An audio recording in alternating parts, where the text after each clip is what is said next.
কথা, আমার কোথাও যেন আমি বারবার বলি, আমার কোথাও মনে হয় যে আপনাদের কোথাও একটা ব্যাপার থাকে যে সরকারের কাজগুলোকে তুলে না ধরে আপনারা সবসময় খারাপটা তুলে ধরার চেষ্টা করেন। একজন সাংবাদিকদের কাজ হচ্ছে সরকারের ভালো কাজগুলোকে সঠিকভাবে তুলে ধরা, কারণ সাধারণ মানুষের জবাব 15 বছর ধরে দিয়ে এসছে, আগামীতেও দেবে। ধন্যবাদ। প্রথমেই বলি যে প্রথমত আমাদের সরকার মানুষের জন্য কাজ করে এসছে, এটা প্রত্যেকেই জানে, ছোট বাচ্চা থেকে বড় প্রত্যেকেই জানে।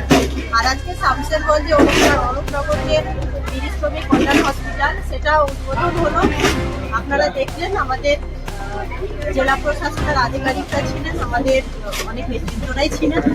ভোটের আগে বলে নয়, পশ্চিমবঙ্গ সরকারের কোন প্রকল্প কোন বাড়িতে নেয় না, আপনারা একটা বাড়ি দেখাতে পারবেন? আমার কথা হলো কে কি বলছে সেটা আমাদের বিষয় নয়, আমাদের সরকারের একটা ইন্টেনশন যে সাধারণ মানুষের জন্য কাজ করতে হবে।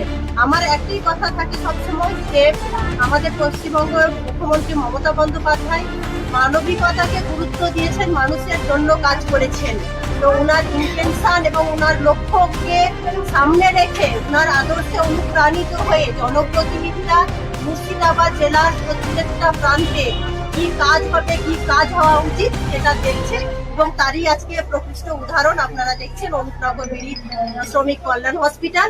এবং এই হসপিটাল যেটা হলো, এটা কিন্তু পার্শ্ববর্তী যে বিধানসভাগুলো এবং মুর্শিদাবাদ ছাড়াও আশেপাশে পাশেই আছে পাকুড়, তো প্রত্যেকটা নিকটবর্তী স্থানগুলোকে ট্যাগ করেই করা হয়েছে। এবং সর্বোপরি শামশেরগঞ্জের মানুষ দ্রুত আনন্দিত, এটাই তো আমাদের প্রাপ্য বিষয়। 25টা আইসিইউ বেড আছে, টোটাল বেড এই বিল্ডিং এ 100টা, আর মাতৃমা যেটা মাদার চাইল্ড হাব সেটাতে হচ্ছে 321টা বেড আছে। ম্যাডাম লাস্ট প্রশ্ন, মাতৃমায় যেভাবে মানুষ বেহাল চিকিৎসা অবস্থার শিকার হয়েছে, এখানেও সেই বেহাল চিকিৎসা অবস্থা হবেন না তো?